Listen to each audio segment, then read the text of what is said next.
This time on Graveyard Carz, the graveyard is covered in an unexpected blanket of snow, prompting Mark to install its first mausoleum. Meanwhile, the ghouls turn their focus to a 1969 GTX, and Mark promises to announce what he's building for SEMA Show 2019.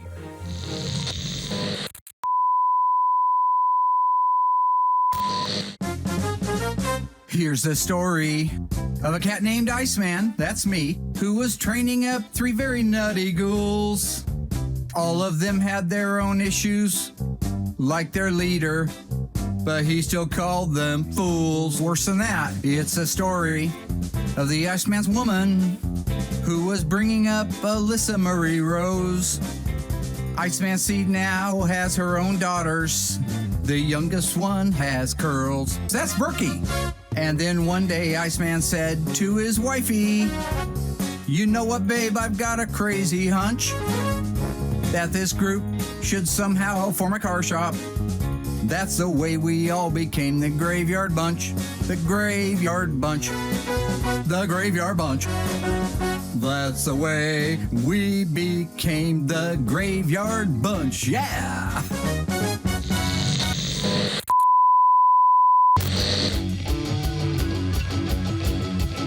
An unexpected snowfall has blanketed the graveyard. While in the assembly room, Justin is installing the wheels and tires on our 1969 GTX, which just received its drivetrain.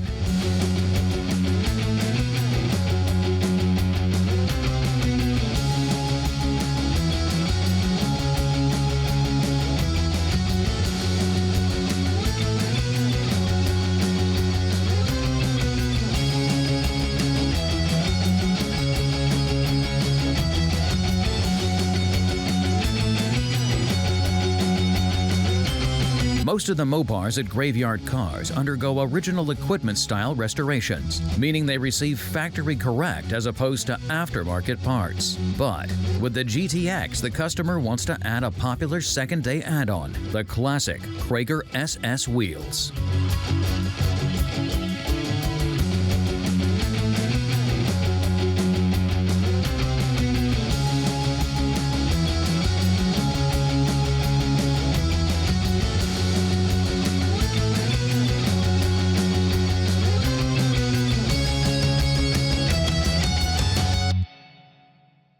With more snow on the way and room in the shop running out, Mark calls Shelter Logic to build the graveyard's first mausoleum. This massive covered area will protect newly dipped cars from the elements and keep them out of the way until it's their turn to go through the metal and assembly shops.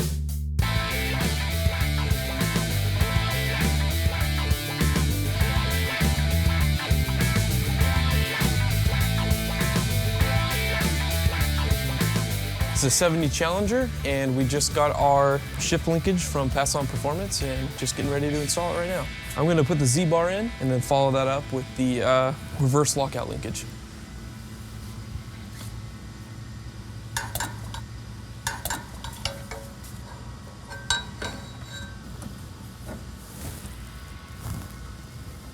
Some of these things can be a little tricky. All right, this is the clutch rod. When you push the Z-bar, or your clutch, it rocks this Z-bar down and hits your clutch. All right, I'm gonna put the reverse lockout linkage in. I'm gonna put this in here. This is it's a little safety feature that Dodge does with their manual transmissions. You put this in reverse, when you're parked, it'll lock the car. You also still want to use your park brake, and it allows you not to remove your key unless you're in reverse.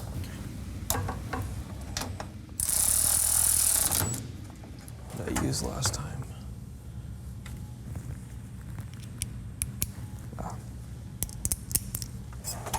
So I'm going to go ahead and get the shift spacer on here. It brings the shift mechanism out from the transmission a little bit, so it'll line up with the hole in the floor.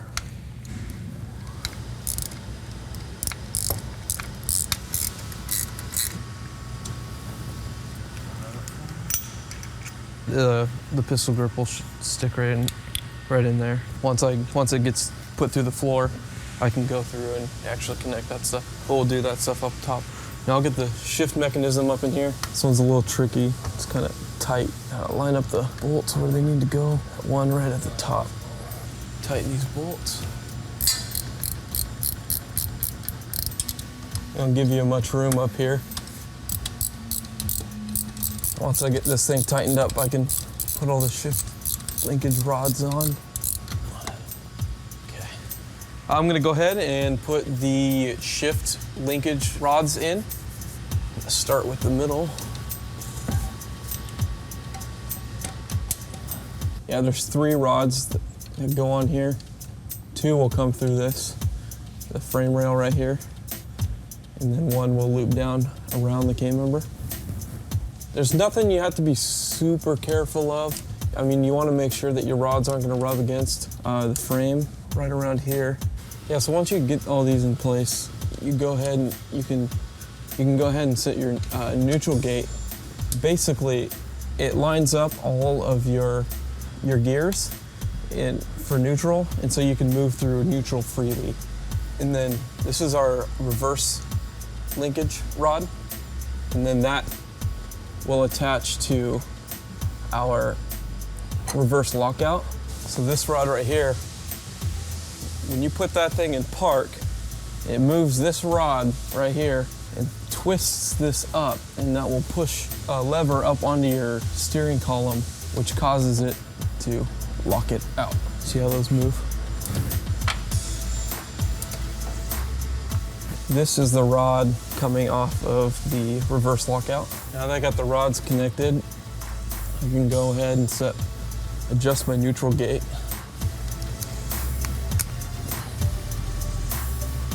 There we go. Now I can drop the car, put the shifter on, and put on our clutch rod. With all hands on deck, Shelter Logic erects the skeleton for the mausoleum. Well, everything went together really well. Honestly, yeah. You know, when you're manufacturing all these parts, you know, there's always a chance of mistakes being made, but everything went together just perfectly. Yeah, I mean, every single hole lined up. Yeah. You know, I mean, we really didn't have any issues with that whatsoever. It actually went very well with, we had like 6 guys to do it and the 3 lifts, and pretty much just went up and everything fit together real well. And yeah, this is the longest cover that we've ever pulled. I mean, typically our covers terminated about 100 foot, and for this one we wanted to go the extra mile, make certain that we've got it all in one span. Considering it's the first time that we've ever pulled anything that big, we couldn't have asked for it to lay out any better than what it did. Shelter Tech is a line within Shelter Logic. We have a multitude of different lines, and this being basically our heavy duty. If you want something with more of an industrial feel to it, you know, something that's really going to hold up over the years, and this is definitely the one to go with. Dodge is part of the Chrysler Corporation. Shelter Tech is that brand within the Shelter Logic family. In the booth right now, I have the doors and the fenders for our 1969 Dodge Daytona. Mark documented this car very heavily, so you can see that on the inside of the door when they did their blackout, they masked it in just kind of a certain, half-assed way. And the cool thing is that because he documented it so well, I'm able to go back and do that.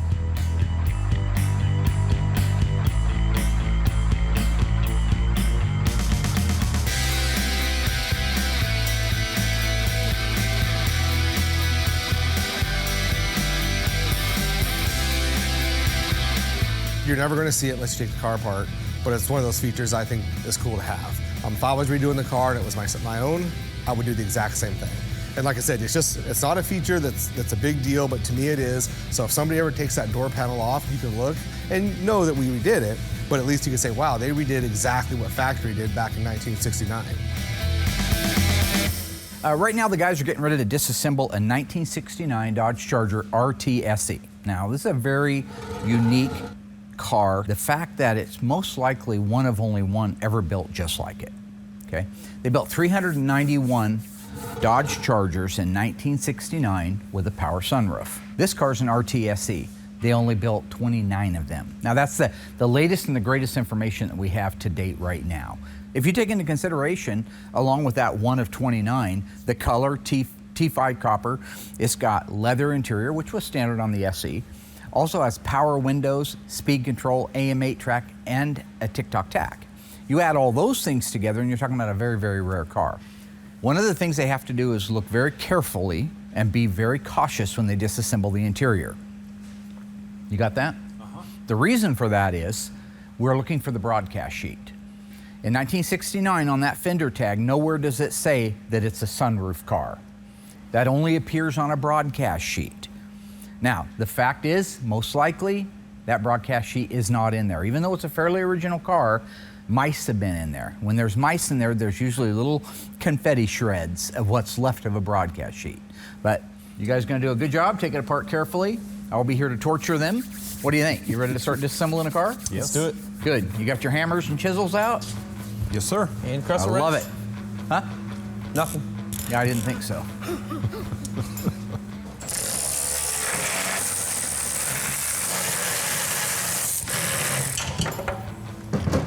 I'll tell you another thing that makes this a really, really neat thing. Today is February 4th, 2019. On February 3rd, 1969, 50 years ago yesterday, this car was born.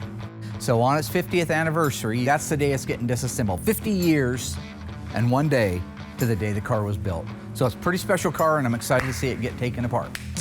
These bolts that hold the hinge on and the bolts that hold the hinge to the hood, they're original paint. You don't see any slots here where they've been ran up and down, where there's paint missing from adjustments. This is the factory adjustment height right here without having ever been touched before. So when you see that bolt and that bolt are original paint, as is the one in the front. So while a Charger is a Charger, and there's lots of them out back, we've restored a lot of them. This is the first one that had speed control. So things like which bolts hold that speed control unit in place, where they go exactly, that's great information. I can take pictures of that, measurements, send it to my friend Dave Weiss. Dave Weiss will be able to use it in his books for guys that are putting a car back together with the N88 speed control, but don't have original reference material. So again, lots of good DNA on this car. Yeah, the manufacturer we get this from, they do a UV treatment in-house, so it's already set by the time we get it. It's a scrim that gets coated in a PVC coating, and it's on both sides, so you can, it's about as durable as it's going to get. Everything that we sell, this is definitely the top of the line. This is definitely the heaviest weight that we have. We go down to a 14 is the one below that, and then beyond that we have different types of fabrics available. Made in America. Made in Connecticut. Yep, it's manufactured in Watertown, Connecticut. We're the world's largest manufacturer of sun, shade, and shelter. It's on the brochure. Yeah.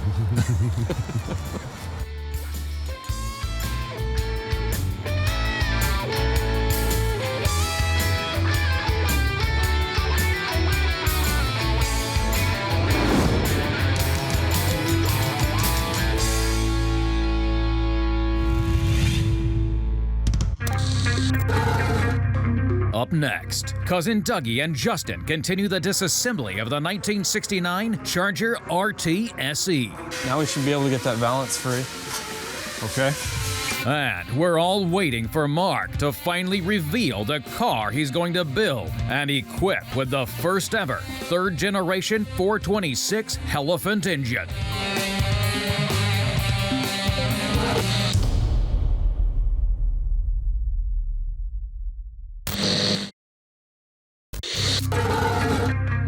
The success of the 1968 model year paved the way for the 1969 Dodge Charger. Its exclusive styling, ample room, and greater comfort won out over the competition, proving that there was a sizable market for the Dodge Charger. Under the hood, the 1969 Charger races ahead with outstanding power, performance, and handling. The artistically sculpted body featured an all-new 2 yards wide grille, and Charger maintained its signature vacuum-operated concealed sealed headlights as standard equipment.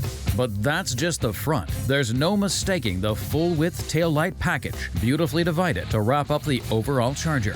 One unified, cohesive design that made Charger the most wanted two-door hardtop and makes this 1969 Charger our corpse of the week.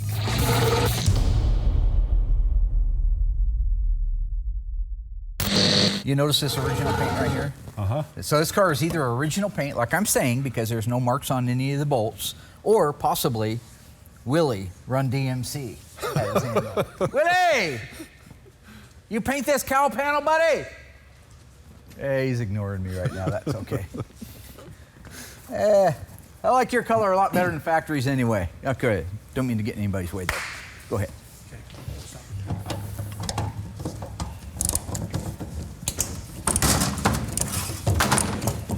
I don't see so good, Rooster. Can you tell me what it says right there, that little code right there? P31? P31. That's not an airplane, right? So what does that P31 mean? Anybody know? Paint code? No. No? Justina? AC? No. That's the power windows. That's okay, as you were, gentlemen. That was my second That's okay, guess. you're doing fine. You're doing fine.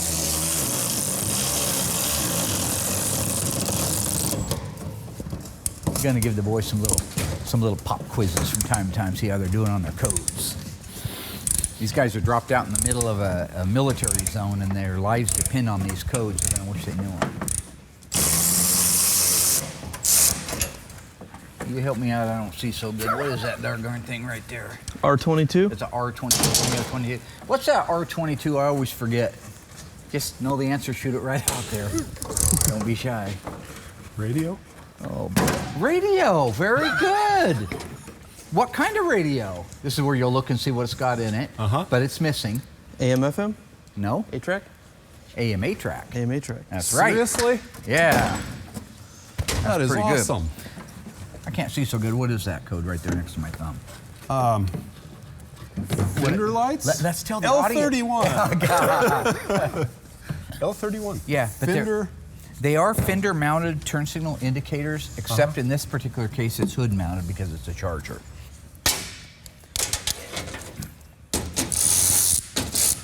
Doug, you've done a lot of these engines over here. You know the clamp that holds the throttle cable, right? You ever see one like that? I don't know. That's the speed control. It has the one on the bottom down here that holds the actual throttle, and then this overriding one for the speed controls mounted up here. Very unique piece. So this cable right here runs back, goes over here into the speed control servo right here. That's what pulls that throttle open. Then the one on the bottom is the one that actually goes into the car itself. So that is a very unique piece.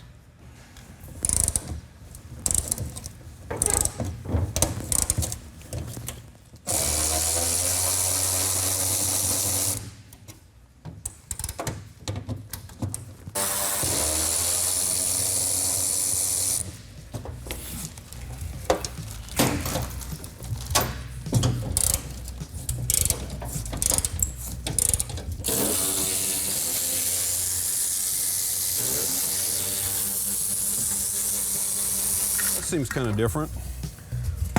That little bracket. It's right here. I've never seen that before. I'm not sure what that is. Wasn't even hooked to anything. Maybe somebody had hood pins on it at some point. It's probably in an accident. Yeah, the original mount was broken apparently, it looks like. See how that has the big piece here? It's gone on this one. Yeah. This is what was holding the fender in place to the core support, was this bracket. And that's because the triangular shaped or somewhat triangular shaped original one like that side has over there was missing, and that's probably from an accident. The reason why is that triangular shaped one that you have over there, that's the factory one. This is something somebody built. Now, cars aren't perfect, you know. You can see it got in an accident, it has a dent in the fender there. Oh, they hit something hard, didn't they?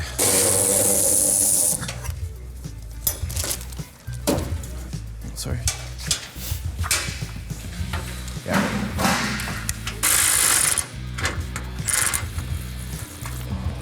Okay. Nice. Thank you. Ready? Nice, we got our hood latch out.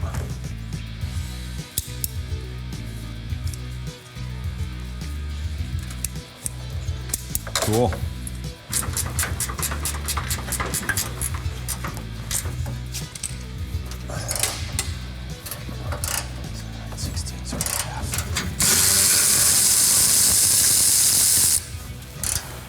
So we can't get the lower valance off until we get the bumper guards off. So I'm going to take that off right now, and hopefully we can get that lower valance down.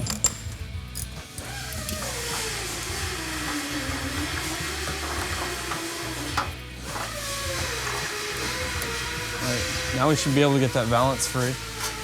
Okay.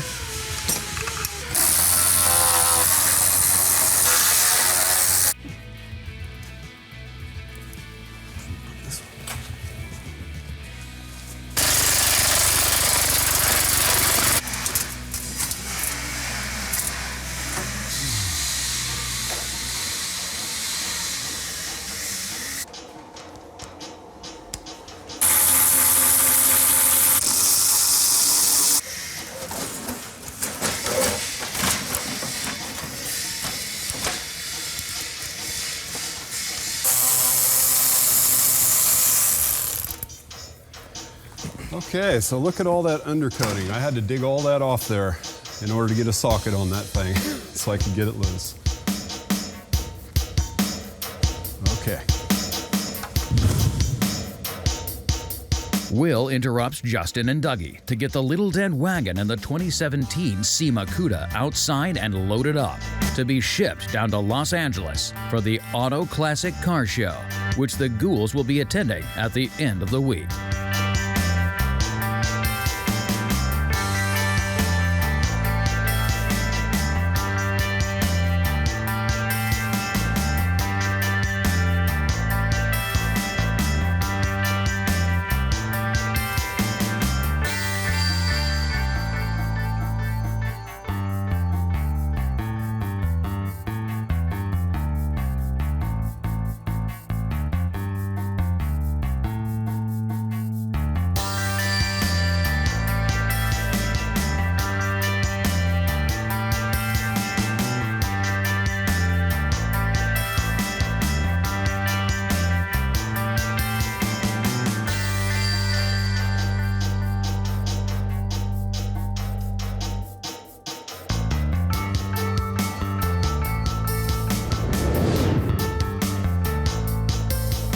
With the A100 and the CUDA off to LA, Justin and Dougie get back to work on the Charger disassembly.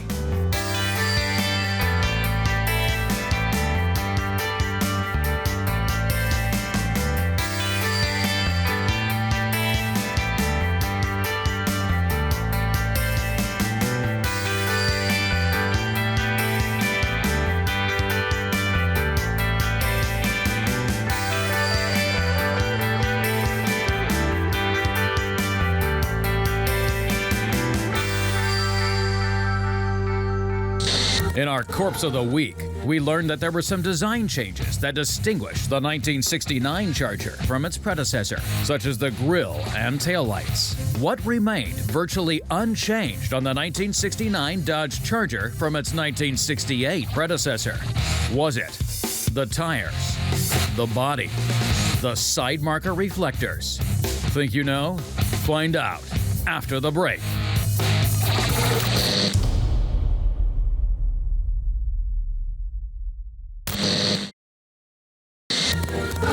So, what remained virtually unchanged on the 1969 Charger from its 1968 predecessor? Was it the tires, the body, or the side marker reflectors? If you guessed the body, you're right. While the Charger received subtle upgrades, the body maintained its iconic 1968 look. And continued as standard equipment was the racing-style flip-up gas cap, emblazoned with the word fuel.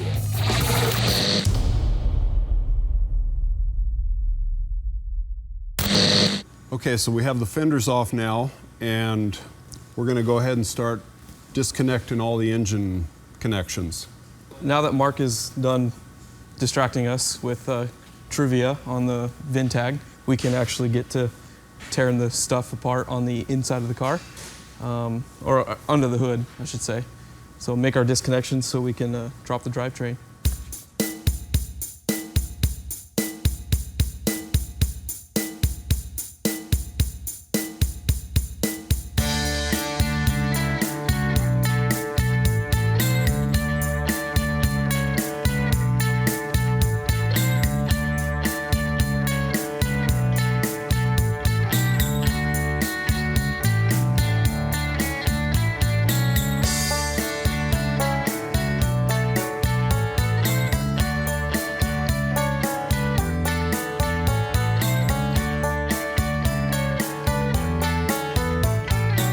Okay, we've got most of the wiring disconnected from the engine. Yeah, all the wiring. We got the front fenders, the grill, the lower valance, making all of our disconnections under the hood. So we're gonna take a break for lunch. We're getting hungry. What are you getting? We're probably gonna have chicken again. Chicken? Chicken.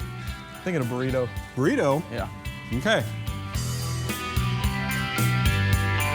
Meanwhile, Curious George finishes up some patching work on another GTX, currently in the queue, before sending it off to the mudroom.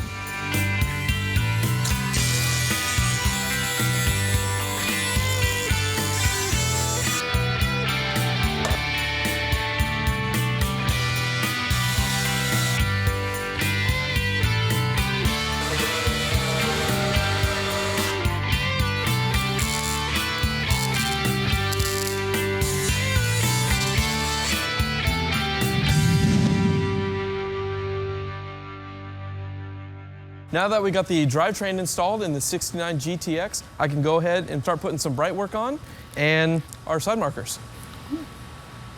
Don't want the gasket to fall off.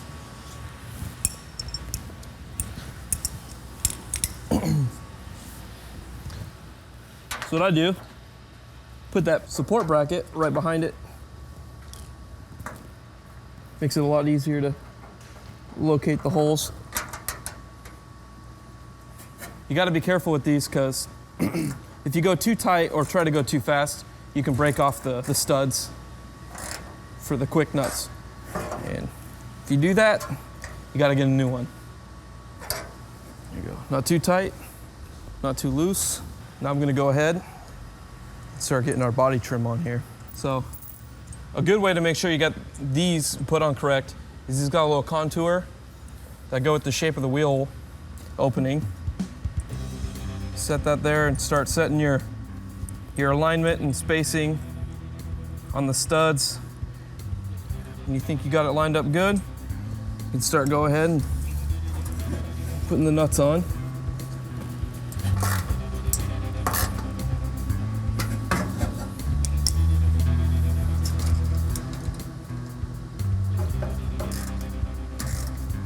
All right. I'm gonna go ahead and put the wheel opening trim on. There's no specific order that you have to put all of these things on. I just like to work from front to back. I always set this top one. Makes it a lot easier to get the rest of them. This car is gorgeous. Love the color. B5 blue car.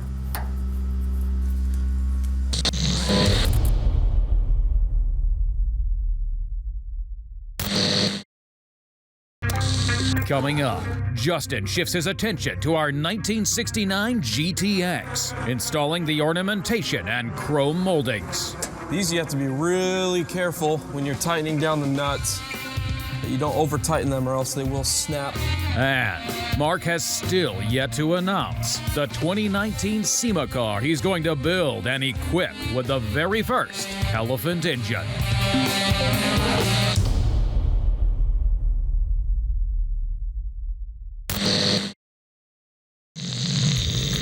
Back in the assembly shop, Justin is installing the trim and ornamentation on the 1969 Plymouth GTX. These ones you have to be careful with too, or else you can strip them, and then you'll be starting over with some new studs again. All right. Door ones are a little bit tricky because it's long and you got a lot of things to line up. So what I like to do is, once I get them lined up in here as best as I can. I like to get my spacing in these holes lined up with these posts as close as I can. It's easier with two people, but if you're by yourself, I like to get them set into place. Use some tape to hold it up against the body so you can work on the other end.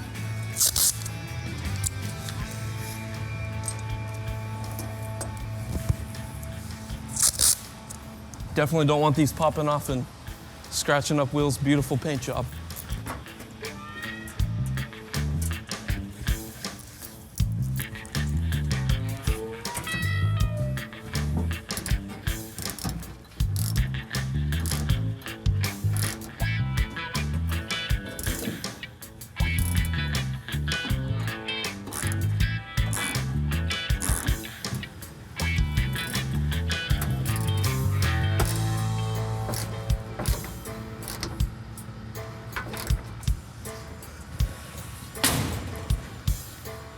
That one on, pull your tape off.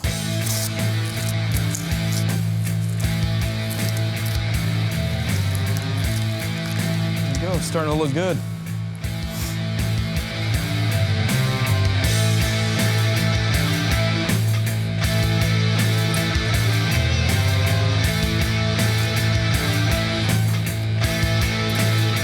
Gotta climb in the car to get these ones.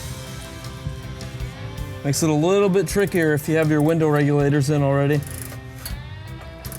Not impossible though. All right.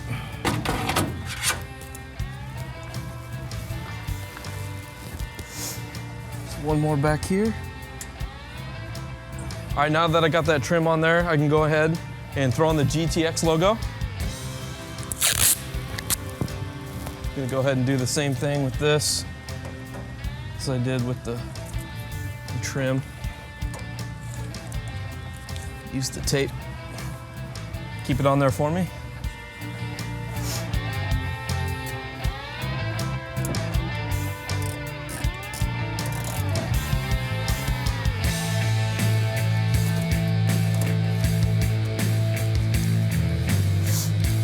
There you go. Get the wheel opening trim on the back.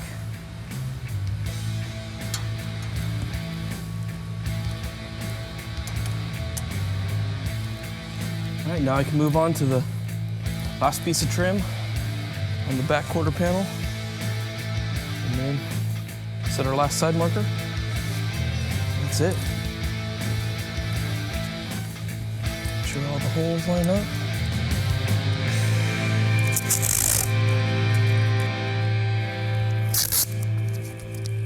We learned in our Corpse of the Week that the 1969 Charger was sculpted to maintain a unified, cohesive design, making the Charger the most wanted two-door hardtop of 1969. True or false? The 1969 Charger had 4 vinyl top options that included tan bore grain. Think you know? Find out if you're right after the break.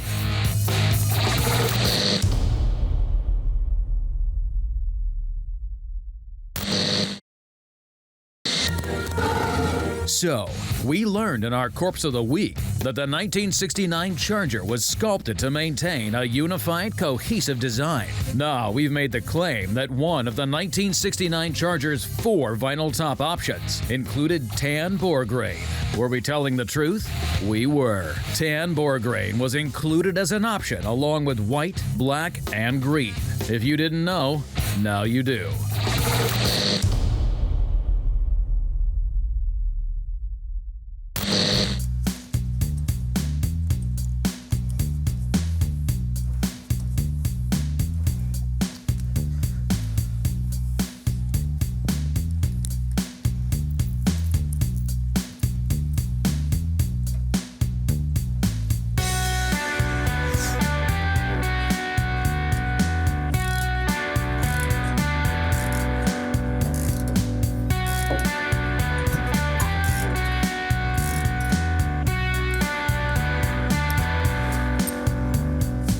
Set, pull the tape off. Now we can get that rear side marker in, call this side done.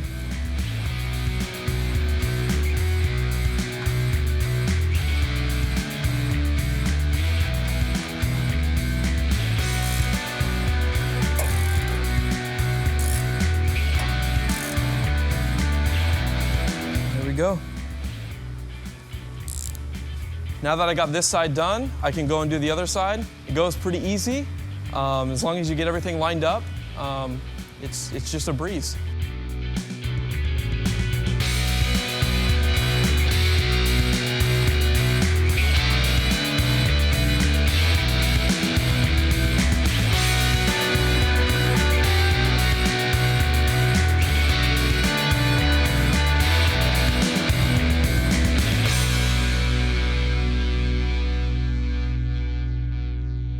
All right, we're gonna go ahead and get the taillights put in the 69 GTX. Gonna put the taillight bezel in here first. These you have to be really careful when you're tightening down the nuts that you don't over tighten them or else they will snap off the posts that come through and fasten to the taillight housing. It's a real soft metal. Take your time, do it slow, and everything will work out.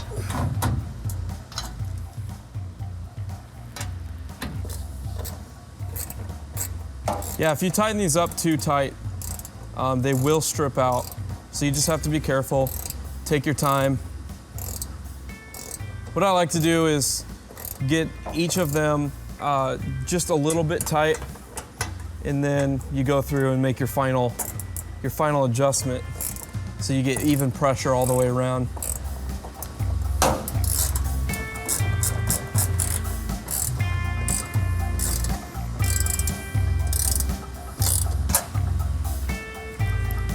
All right, now that we got that one on, we can move over to the driver's side. I did already go through and I put our gaskets in here, and then there's another gasket that lies right under the lens to the taillight housing. I already got those prepped because I did a pre-fit. So go ahead and get these ones on the car.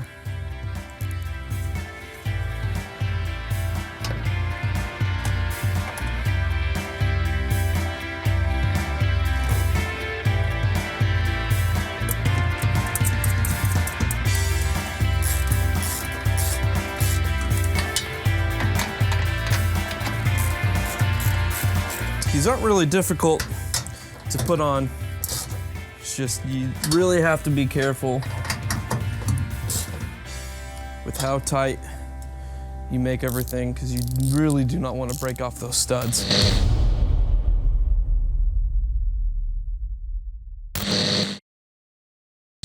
All right, so now that I got the taillight set into place, I'm gonna go ahead and put the mounting stud protectors right on it.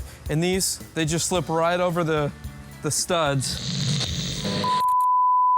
Facebook Live, Graveyard Carz. I'm gonna go open that door. I'm gonna pull in a beautiful car that you're gonna be blown away when you find out what this engine's going in. Got it? Oh, well, I can't let you see that. You're gonna have to tune in April 30th. Sorry. I know we built up to it, but sorry about that. Yeah, it's unfortunate. Okay, now, you who actually pay me to be here, I'm gonna go open the door to the beautiful receiver of this 1,000 horsepower, 950 foot-pound of torque. Bad boy, what you gonna do? What you gonna do when I come for you and I don't know the next lyric or I'd sing it? Are we ready? Yes. George, you need to eat a salad, buddy. All right. Here we go. Alyssa wouldn't hurt you either. Like 5 Kill the lights! Yeah. Is this another something one of he's his on or gimmicks? something he needs to be on? But something's off, guys. Yeah. That's awesome. Yeah. I'm glad we're doing this car. Oh my goodness, look at that. This is it. She runs. I'm excited for this. We're actually bringing Yeah. Pretty cool. Little early for us, guys. We don't usually do these this year. Right. I'm excited. Always to do wanted to do this. Remember this, you guys, and we're struggling a bit 10 days before. What do you think of that beautiful thing? You are. Yeah. Hey, don't kill my excitement. I love doing this. My job will be done first. 60 days before SEMA to start it, right? Yeah, right? So wait, we'll just... Now, you can't tell me that's not going to be the coolest. It's a That was the best car at SEMA. Period. Yeah. End of story. That's the one that's going to take the show right there. 1958 Plymouth Fury. little early. Huh? Little early. We usually do. What are you talking about? Well, you don't usually do 58s. You're not concerned? Oh, the car's a little early? Yeah. Okay, you should use words in front of it. What do they call those, adverbs?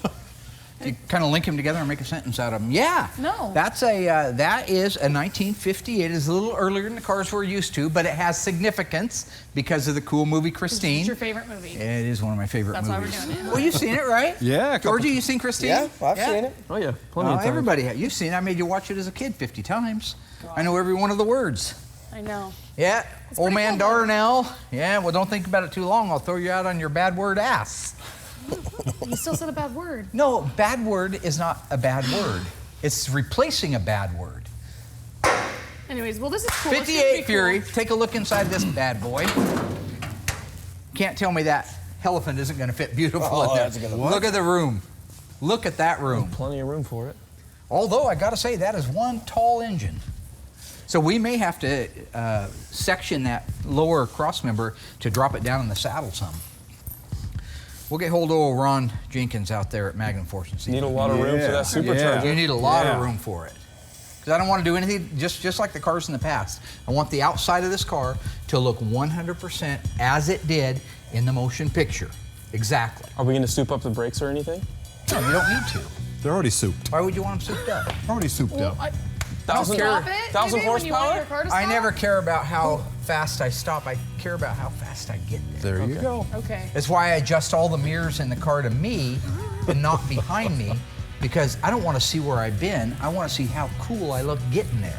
No, the car is super cool. My dad's ridiculous, like always. It's the same thing. It never gets old for him, I guess, with the lights and the smoke and the fog machines and all that. Grand entrances. The car is awesome. I do have a few concerns just because it's a little bit earlier. The year is a 58, and that's a little bit out of our wheelhouse. I know that my dad's capable of it, but it just stresses me out a little bit because I know that we're gonna run into problems, like we do. And so yeah. And how long do we have till SEMA? The clock's already ticking, so. Yeah, not enough time. Never. Yeah. Never. And I'm sure my dad will wait and start at like 36 days before, so it's always God, I great. hope not. Yeah. I'm excited, but at the same hand, I'm really nervous. I think I'm gonna have to put a cot up in the back just to make sure we get through this one. I mean, this is out of our norm. I mean, who knows what's gonna happen? Who knows what's gonna go wrong? But same hand, I'm an optimist. Let's do this. Let's hammer this out. It's gonna be badass when it's all done. It's going to be a pretty interesting project. Boy, oh boy, oh boy. He does it to us every time, doesn't he? I think it's a great idea, though. I really do. Love the car. Love this car. So, Yeah, I'm super excited about this car. It'll probably, I mean, this is like the first 50s car we've done here. So I'm excited for it. Killer movie, killer car. You know, I remember working on cars with my grandpa, you know, and he has some, 50 Pontiacs and some 60s. So, but this will be the first time I've ever got to, build out a complete car like this. So it'll be a challenge, but it'll be great. cool. I've worked. All right. I just think Here we go. okay. All right. Don't piss her off. Yeah. Car will chase you down. He's already been chasing me around.